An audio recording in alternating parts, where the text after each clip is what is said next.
The detective realized that he needed to interview Crystal Cortez next. He was also worried that Brenda would go on the run, but he didn't have enough evidence to arrest her for murder. The detective was able to find an old unpaid parking ticket, and he would use that to put Brenda in jail while he interviewed Crystal. Okay. Well, I was at my friend's house beforehand, but then when the detective went to go pick me up, we have a trampoline at my house, so like, come on, me to jump with him. Okay. Definitely down for that. Well, let me get some information. Like I said, my name is Detective Barnes. Thank you for coming down to talk to me. No problem, no problem. Okay. Your name came up in this investigation. Understandable. Okay. And I just need to talk to you specifically about where you were at and what you were doing, that kind of thing. No problem. No problem answering any of your questions. Okay. Let me get some information from you first. It was my understanding that on Wednesday, this past Wednesday, that's when the murder happened, that you were with Brenda and that you guys were hanging out. Yep. Can you tell me a little bit about what happened on Wednesday? I have a car. My car is breaking down. My car Okay. broke down. We just asked a friend if we can use this vehicle. He said, yeah, I needed to go get my son from school, and Brenda needed to go study. So.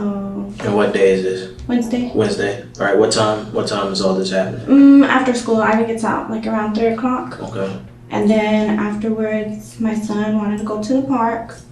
So I thought, okay, fine, we'll go to the park. And he lives downtown, so yes, I was in downtown at that time frame. Yes, I was in the parking lot at the time frame. However, since my son was in the back, I already knew I previously worked in that building because of TXU.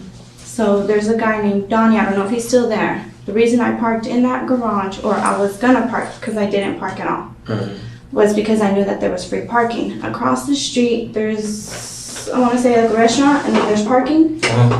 Well, you have to pay $5. Since I don't have a job, I'm not employed right now, I don't have money. I previously knew, going to gates, they won't say nothing, come out, nothing will happen.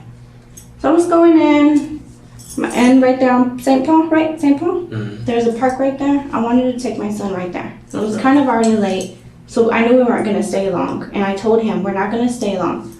Went in there, there was no parking, so I came out. I went back up to go look upstairs for parking. I didn't see anything. When I was up there, I heard a shot. Pow. I have my son in the back.